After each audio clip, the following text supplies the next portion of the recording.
On this week's Waypoint, new servers and more free time, were we bribed with a unicorn? And is a Fate nerf incoming? What's up guys, and welcome to Waypoint, your weekly Final Fantasy XIV recap for September 6th, 2013. I'm your host, Kat Andresco.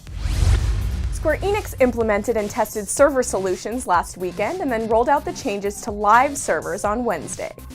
While a few new worlds were added for both the Japanese and NAEU, this wasn't all Square Enix had in mind to curb the issues they were having. The Duty Finder also received improvements. Changes were made to make the system more efficient and ready to handle more requests at once.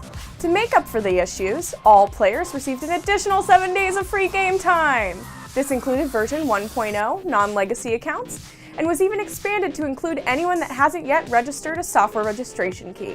And don't wait, you only have until September 9th to get that software key in to claim your free days.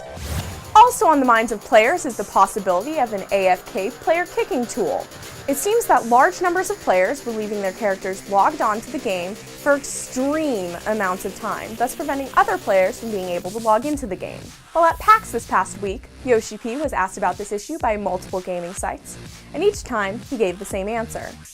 His team is willing to look at a potential AFK solution, but he wanted to get the scheduled maintenance completed first. They believe that while AFK players may be present, the fixes they implemented will also serve to address this concern. The forum community seems to disagree. What do you think? If the server maintenance works well, should an AFK kick be implemented? Newsflash! We were bribed, and it totally worked. So remember a few weeks ago when I showed you a picture of a unicorn mount? Well, as most of you know, that mount is exclusive to conjurers. This led to speculation that we could eventually see specific mounts for each class. Makes sense, right? Well, not so fast. In an interview with MMORPG.com, Yoshi P was asked if we can expect to see any class-specific mounts for any other classes anytime soon. His reply? Probably not. It seems that the Conjurer-specific unicorn mount was a bribe to get players to create Conjurers at launch. Hey, I'm with him. Too many healers isn't a bad thing. But what about the other classes and jobs? He said that other specific mounts would probably only be created and used during improvements like level cap raises. And even then, they would only be added to try and encourage players to roll essential classes that had been underrepresented. Well, hey, I'm not ashamed to admit I can be bribed with an exclusive in-game mount. But if you really want the unicorn, just get your Conjurer to level 30. After you have it, any class can ride it. Another topic of discussion was the subject of Fate events and scaling difficulty.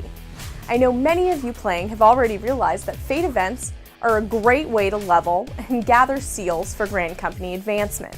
But for those of you that haven't played, Fate events take place randomly in each zone. They could be boss fights, gathering events, or even just a huge wave of monsters to take out. Think Guild Wars 2 dynamic events and you're on the right track.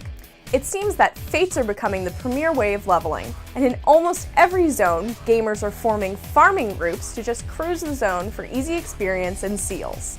When asked if this posed a long-term problem or if experience for these events should be lowered, Yoshi P advised that no changes were currently in the works, and the team believed that these crowded events would start to balance out as the player population dispersed throughout the world of Eorzea. Between you and me though, I'd get my Fate grinding in now, because I think eventually the nerf bat will swing.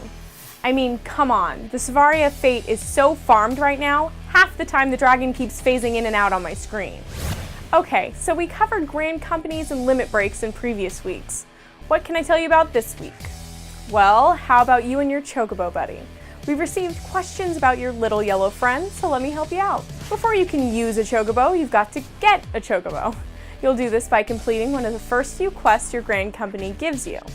Once you have your Chocobo, you'll be able to use them as a mount right away, and as you progress in the game, you'll even be able to change their outfit. That's not all though.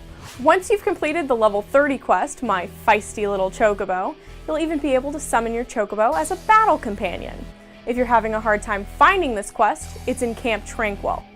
Be sure to carry plenty of greens though, as your Chocobo requires one as a meal each time you summon them as a combat pet. A word of caution though.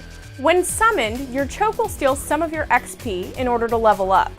Your XP rate will be 25% lower than normal. so you may want to think twice about summoning your piece of shit XP stealing foul. I've got some amazing community art up next, but first, gotta pay them bills. I want to thank Netflix for sponsoring this episode of Waypoint. For a free 30-day trial, just head on over to netflix.com/GamebreakerTV. You can start watching Netflix today on your PC, Xbox, PS3, iPad, and more. There's no commitment and you can cancel at any time. Sign up today by using netflix.com/GamebreakerTV and start streaming thousands of movies and shows right to your television or mobile device. Okay, last up here on Waypoint, we again want to take some time to showcase your greatest work. Drawings, videos, or tattoos. If it's Final Fantasy XIV related, I want to see it! The server pressures had built up so high that even the Mikote were feeling it. XIV Nation community member Sep shows off a bit of rage in this great piece of artwork. That does it for this week's episode of Waypoint. Be sure to check back every week for updated Final Fantasy XIV news. I'm Kat Andresco, and you can follow me on Twitter @KatAndresco. Thanks for watching, and I'll see you guys at the next Waypoint. Game Breaker TV.